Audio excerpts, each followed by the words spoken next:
गुरुर् ब्रह्मा गुरुर्विष्णु गुरुर्देव महेश्वर गुरुर् साक्षात परम ब्रह्म तस्मै श्री गुरुवे नमः।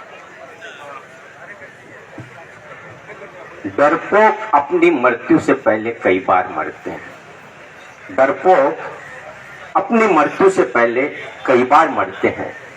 बहादुर अपनी मौत का स्वाद और कभी नहीं, बस एक बार चखते हैं।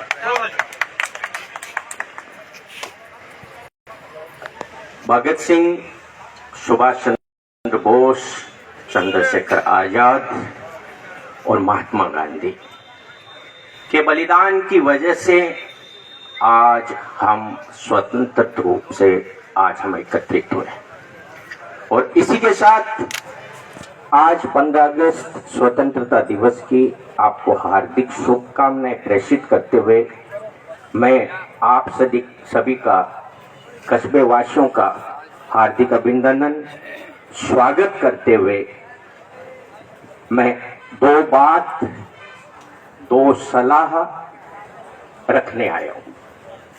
मेरी सलाह थोड़ी सी कड़वी है, करेले की तरह, लेकिन काम की है और दवाई के रूप में, और रास्ता अपने पास वही है, इसके अलावा कोई रास्ता नहीं है अपने पास। क्योंकि इस मसले को मैंने जब सड़क बनने का जो पहला मूवमेंट हुआ था उससे लेके आज तक मैंने इसको बड़े गौर से देखा है, सुना है, समझा है, बड़े नेताओं से और चीफ सेक्रेटरी तक मैंने इसको डिस्कस किया है। सबसे पहले मैं इस व्हाट्सएप ग्रुप पे एक छोटी सी चेतना जो चिंगारी बनी और चिंगारी बन के आग बनाई, वो मेरे नौजवान साथी, मेरे नौजवान भाई जितने भी यहाँ है जो मुझे नजर आ रहे हैं, विकास है, बालाराम है, भाई ये संजय है, बहुत से लोगों ने इस मूवमेंट को आगे बढ़ाया। मैं बड़े शालीनता से उस मूवमेंट को ऑब्जर्व कर रहा था, देख रहा था, बीच बीच में कुछ में राय भी डाल रहा था। हम जागे हैं, देर से जागे हैं, लेकिन बुजुर्गों ने यह भी कहा है, देर आए दुरुस्त आए। हम चुके लेकिन पूरा नहीं चुके हैं, अभी भी गुंजाइश है। सबसे पहले तो मैं इन नौजवान साथियों को धन्यवाद देता हूं कि कम से कम हम सीनियर्स लोगों को और एक मिडिल एज के लोगों को और युवा साथियों को एक मुहिम चला के यहाँ एकत्रित कर दिया। अब हमारा परम दायित्व बनता है, जो लोग राजनीति से जुड़े हुए हैं, जो लोग विधि से जुड़े हुए हैं, जो लोग अर्थ से जुड़े हुए हैं, तन मन धन से जुड़े हुए हैं, उनको हम दिशा निर्देश कैसे दें, ये बहुत बड़ा मुद्दा है। विषय हम ये लेके चले हैं कि सड़क नहीं तो वोट नहीं। इससे पहले मेरी एक बात बड़े विवेक से सुननी पड़ेगी आपको। भारत एक लोकतांत्रिक देश है और वोट देना हमारा एक संवैधानिक अधिकार है। भारत देश की समस्त व्यवस्थाएं जो चलती है वो किसी भी पार्टी की किसी भी एक हुकूमत को जनमत मिलने से चलती है, उस पावर से चलती है। उस पावर से उस गांव का, उस तहसील का, उस जिले का, उस राज्य का, उस देश का विकास होता है। हम बिना लोकतांत्रिक व्यवस्था में पार्टिसिपेट किए बिना सड़क बनना मुश्किल है, लेकिन नामुमकिन नहीं है। वो इसलिए कि सबसे पहले हमें जब सरकार हमारे किए गए प्रयासों को ठुकराए या नहीं माने, चाहे वो केंद्र की सरकार हो, लेकिन ये मुद्दा फिलहाल मैं सबसे पहले सहमति दूंगा प्रदीप भाई जी सुराणा के वक्तव्य को, उसके बाद हमारे माननीय वकील साहब के वक्तव्य को, और उसके बाद एक 24 कैरेट गोल्ड खरी बात कही हमारे श्याम बाबू जी ने। श्याम बाबू जी की एक एक बात कड़ी खरी सोने जैसी 24 कैरेट गोल्ड खरी है।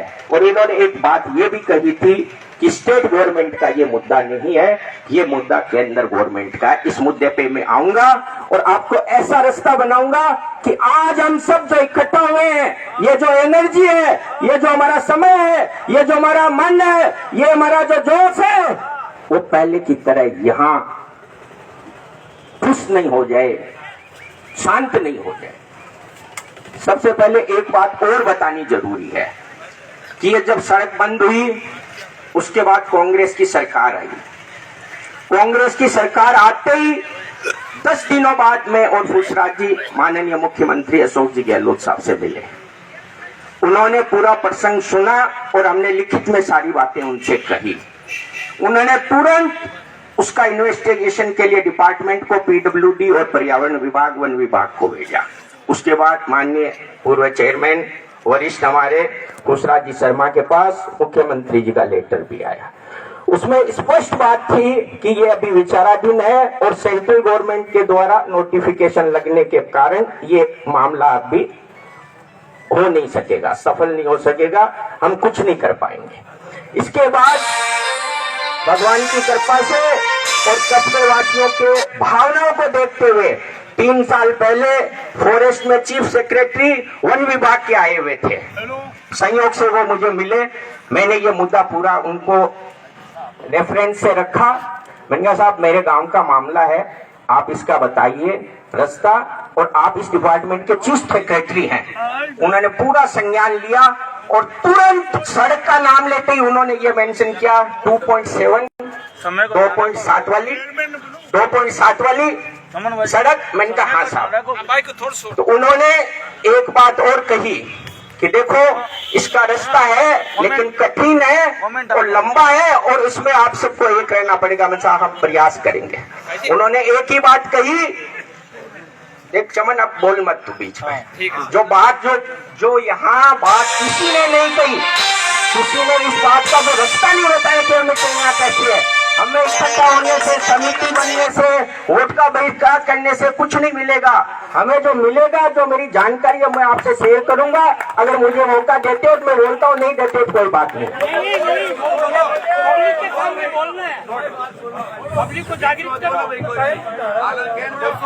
आप लोगों ने सबने भाषण दिया, मैं चुप रहा, सुना, नैतिकता थी मेरी। मैं अगर काम की बात बोल रहा हूं तो आपकी सुनने का आपको फर्ज बनता और सत्य बोलूंगा और खरी बोलूंगा मैं। उसके बाद उन्होंने एक बात कही कि ये मामला सेंट्रल गवर्नमेंट का है। तो मैंने कहा साहब ये कैसे सुलझेगा। उन्होंने एक ही बात कही जो श्याम बाबू जी ने कही कि यहाँ के एमपी के पास आप जाइए, एमपी उसको राजस्थान के जितने भी एमपीज हैं उनको लेके इसको संसद में रखेंगे, इसका अनुमोदन करवाएंगे। उसके बाद राज्यसभा में ये जाएगा, उसके बाद राष्ट्रपति इसको डी नोटिफाई करेंगे, उसके बाद इसको स्टेट गवर्नमेंट के पास भेजेगी। और मैं साथियों आपसे कहना चाहता हूं बहुत बड़ी जिम्मेदारी के साथ मेरे कांग्रेस सभी साथियों और पदाधिकारियों को साथ लेके कि ये मुद्दा सेंट्रल गवर्नमेंट से डी नोटिफाई होके प्रस्ताव पारित होके अगर यहाँ राजस्थान में आ गया तो 2 दिन नहीं लगेंगे बल्कि 2 मिनट नहीं लगने देंगे। ये मेरा दावा है इस मंच से। लेकिन ये करेक्शन वहां से आने के बाद हम कुछ कर सकते हैं। अब मैं आपसे एक बात और कहना चाहूंगा कि छापर में टैलेंट की कमी नहीं है, धन की कमी नहीं है, भामाशाहों की कमी नहीं है, विदुषियों के और विद्वान लोगों की कमी नहीं है। सब एक से बढ़ के एक धुरंधर है, लेकिन हम एक नहीं है। कमी इतनी सी है। क्यों नहीं है? सबको एक दूसरे के प्रति जेलियसी है। किसका व्यक्तिगत है, किसमें गुटबाजी है, किसमें ईगो है, किसमें पुरानी रंजिश आ रही है, और सबसे ज्यादा इससे बढ़कर एक बात और है, पूर्वाग्रह है। चंचल भाई माफ कीजिएगा, प्रदीप भाई जी की मेरे से नहीं बन रही। प्रदीप भाई जी को मैं कहीं आगे लाना चाह रहा हूं तो मैं फट उस पर रोड़े डाल दूंगा, इसको हटा नाम, इसको हटा।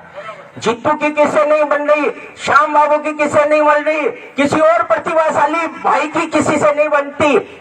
उसको देख के उससे डिलीट करते हैं। हम अपना वर्चस्व, अपना नाम, अपना फोटो, अपना अखबार में छपास के लालच में हम हमारा ही नहीं बल्कि हमारे गांव का गला घोटते हैं। और इस वजह से पानी की व्यवस्था, बिजली की व्यवस्था, स्कूल जा रही थी, भाई प्रदीप जी को धन्यवाद है, इन्होंने बचाया। आज किसी ने, भाई ने बोला मेरे पूर्व वक्ता ने, कि कॉलेज नहीं बनी, हॉस्पिटल को आज 1 साल हो गया, बजट पिछले बजट की बात है, आज सीएचसी हो गया, वहां आवाज उठाने वाला कोई नहीं है। हमें इस बीजेपी और कांग्रेस और धर्म और गुटबाजी से जब तक हम ऊपर नहीं उठेंगे भाइयों, ये सड़क तो क्या कॉलेज भी नहीं बनेगी, एक नाली नहीं बनेगी। ये कटु सत्य है। जब तक हम इस दिमाग में पूर्वाग्रह को नहीं डिलीट करेंगे, और मैं तो एक बात जानता हूं, आपसे जो ऊपर है, आपसे जो सुपर है, आपसे जो प्रतिभाशाली है, उसका अनुसरण करिए और उस जैसा बनिए। कम से कम उस जैसा नहीं तो 60 पैसे तो बनेंगे तब भी जब आप उसका अनुसरण करेंगे, नहीं बनेंगे तब जब आप उससे जेलियसी करेंगे और पीछे पीछे उसकी टांग खींचेंगे, उसकी बुराई करेंगे। कभी नहीं बढ़ सकते हम। आज ये छापर की नाले की व्यवस्था हॉस्पिटल के पास, कितने लोग तकलीफ पाए। चलो ये सारे मुद्दे हो गए। अब सीधी स्पष्ट सात्विक बात मैं बोल रहा हूं, हम सब इकट्ठे हुए हैं, मैं कुछ नाम लिख के लाया हूं, हमें उन लोगों को आगे लाना चाहिए। वो चाहे 21 है, चाहे 25 है, चाहे 50 है, चाहे 100 है। वो लोग बिल्कुल उसी तरीके से हैं जैसे भाई प्रदीप जी सुराना साहब ने सुझाव दिया कि बीजेपी, कांग्रेस, धर्म, सारे लोग उसमें मिक्स हो।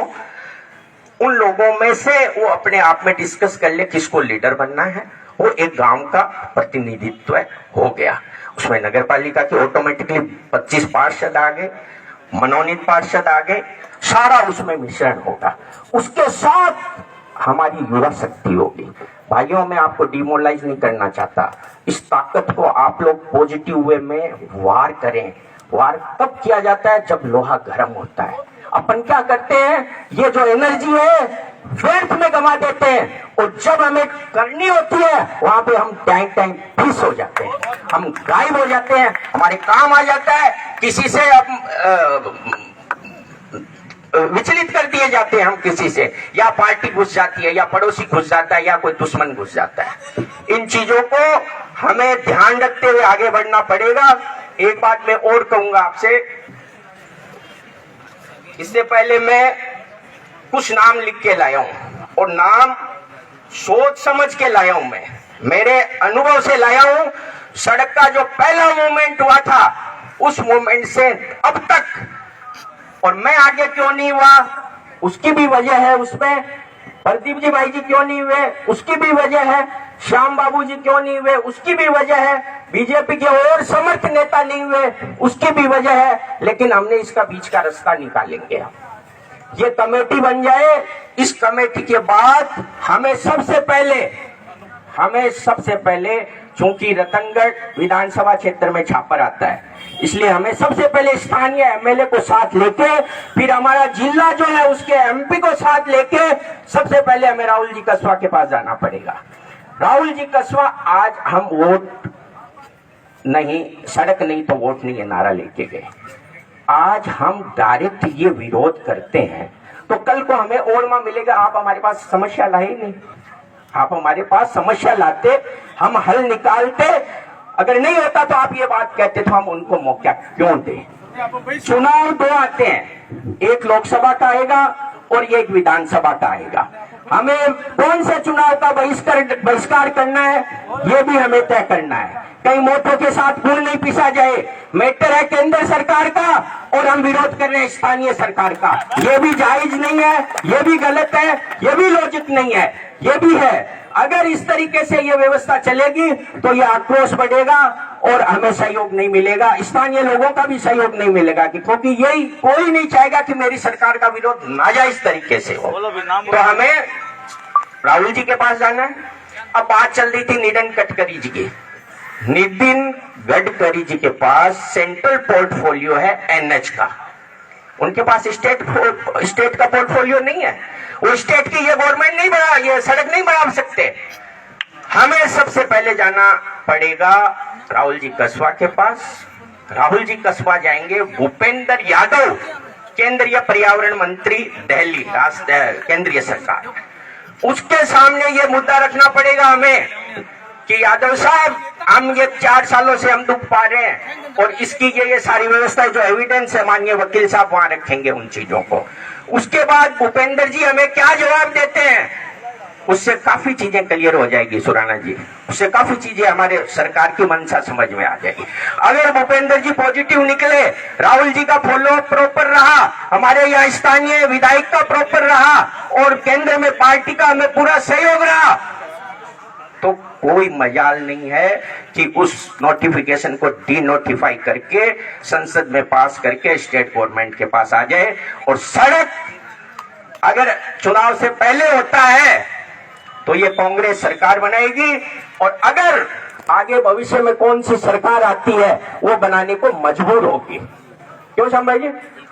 इसलिए यही प्रोसीजर है, इसको रट लें। स्थानीय विधायक, स्थानीय एमपी, केंद्रीय पर्यावरण मंत्री भूपेंद्र यादव, उसके अलावा तीसरी कोई जगह नहीं है। न हमें कोई चुनाव का बहिष्कार करना पड़ेगा, न कोई अपने को वोट का बहिष्कार करना पड़ेगा, हमें कुछ नहीं करना पड़ेगा। और करना जब पड़ेगा, जब नाक से पानी निकलने लगेगा तो हम सब साथ हैं। लेकिन सबसे पहले हमें जो हमारा होमवर्क है, जो प्राथमिकताएं है, जो कानून है, जो रास्ता है, जो सिस्टम है, उससे चले बिना हम सीधा भीड़ में सर फोड़ने नहीं जाएंगे।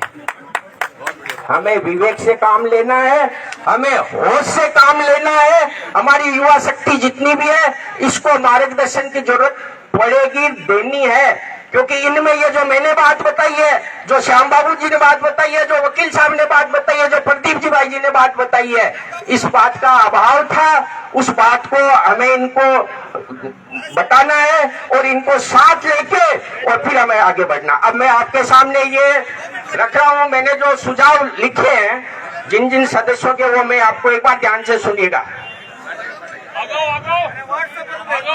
सबसे पहले खुशराज जी शर्मा, बिना पूर्वाग्रह के ये नाम है, 95 ईयर्स ओल्ड है, आज भी उनमें जज्बा है और छापर के शुभचिंतक है वो।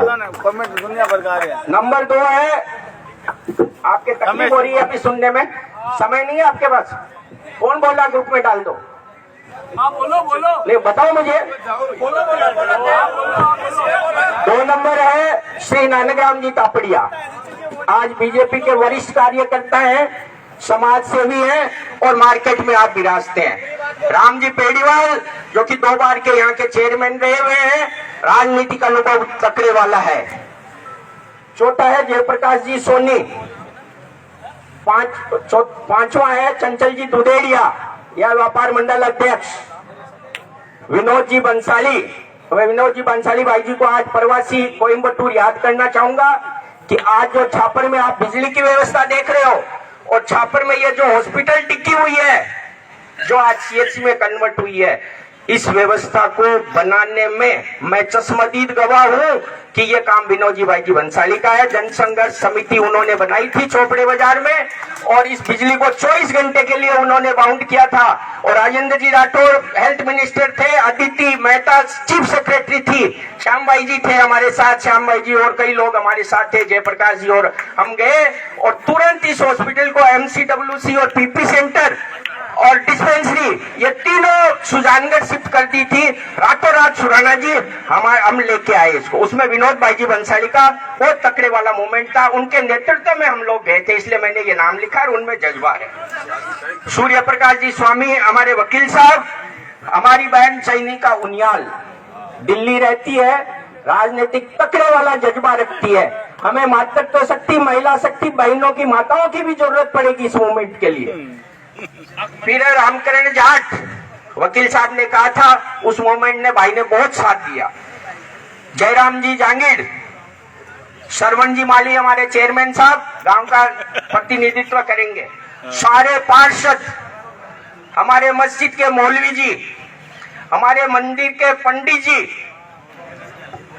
पूर्व चेयरमैन सुनीता पारिक जी, हमारी समाज सेविका अरुणाबाई मदर टेरेसा, चैन रूप जी दाइमा, प्रदीप जी सुराना, रेखाराम जी गोदारा मास्टर जी और महावीर जी खटीक, और भी हमारे तमाम योग्य लोग बैठे हैं, राधे श्याम जी हैं और हैं, जिनको हम चाहें मुश्किल से अभी 2 मिनट में मैंने ये नाम लिखे हैं, और हमारे में बहुत सारा योग्य टैलेंट भरा हुआ है। हम सब इनको लेके हम एक मीटिंग करें। इसमें बस इतना ध्यान रखना पड़ेगा, अर्जुन की आंख की तरह हमें सिर्फ सड़क बनानी है, दूसरे विषयों पे ध्यान नहीं देना है, किसी के चरित्र पे ध्यान नहीं देना, किसी की भाषा पे ध्यान नहीं देना, किसी के कोई पूर्वाग्रह से नहीं ध्यान देना, सिर्फ अर्जुन की आंख, हमारी सड़क और हम और हमारा गांव। जय भारत, जय हिंद। अब चेयरमैन साहब को ले लो। अब मैं शीघ्र ही आमंत्रित करता हूँ हमारे चेयरमैन साहब भाई शरण जी सैनी को, वो अपना मंतव्य रखें। गांव के प्रथम नागरिक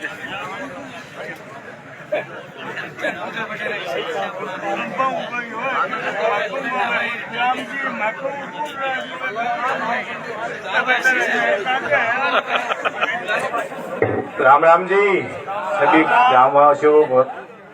राम राम साहब। आज यहाँ पर ये हमारे युवा साथी जो काफी लंबे समय से सोशल मीडिया पर ये आपको ये जाजम जो आपने यहाँ पे बिछाई है, इन युवा साथियों को मेरी तरफ से बहुत बहुत धन्यवाद।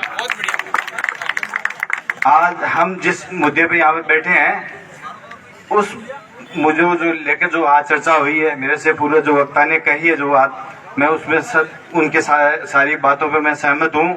और जो ये आज जो कमेटी में जो चीज फाइनल होगी उसका मैं सहमति दूंगा।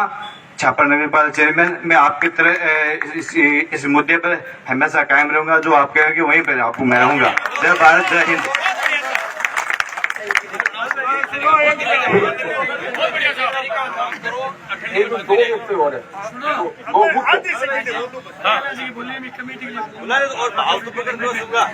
देखिए, अभी भाई जितेंद्र जी ने जो कहा बहुत अच्छी बात उन्होंने कही है, लेकिन पूछराज जी, रामजी लाल जी, हम लोग कई ऐसे हैं जो बीमार हैं और जो इतनी मेहनत कर ही नहीं सकते, और जो युवा साथी जो काम किए हैं उनकी कमेटी बने, उन लोगों को मार्गदर्शक रखिए, आगे जाके उनसे सुझाव लीजिए। हमारी एक मार्गदर्शक मंडल हो, उनमें ऐसे व्यक्ति हो जो काम, इसलिए मेरा ये सुझाव है, इसको अदरवाइज मत। अरे हार्डवेयर की मत बढ़ाओ ना, मार्गदर्शक मंडल में ले रहे। ये जो कमेटी की गठन है वो अपन मीटिंग में करेंगे बैठ करके। मैं सुराना जी की बात से, हमें सिर्फ भूसराज जी है, राम जी है, आप है ना, आपका सिर्फ हमें फिजिकल सानिध्य चाहिए, आपकी प्रेजेंस चाहिए। हमें कहीं डेलीगेशन ले जाना हो, गाड़ी घोड़े में ले जाना हो, आप विराजित हो जाए, वहाँ नेताओं को दिख जाए या अधिकारी को दिख जाए, हमें इतनी प्रेजेंस चाहिए। क्यों भाइयों, चाहिए बिल्कुल। पुनः माइक पे आना नहीं चाहता था मैं। भाई जितेंद्र ने कहा था कि हमें चलना चाहिए राहुल जी कस्बा के पास, परंतु मैं एक बात आपको बता देना चाहता हूँ, शायद हो सकता है मैं गलत भी हूँ, पर यदि हम चुनाव का बहिष्कार करेंगे तो राहुल जी कस्बा यहाँ नहीं आएंगे। क्या बहुत बढ़िया बात है, ये चीज है। यहाँ नहीं आएंगे, अब जाने की जरूरत नहीं है, क्या बात है, जाने की जरूरत नहीं है, बुलाने की जरूरत है। हो सकता है भाइयों में गलत हो सकता है ये जानकार हो।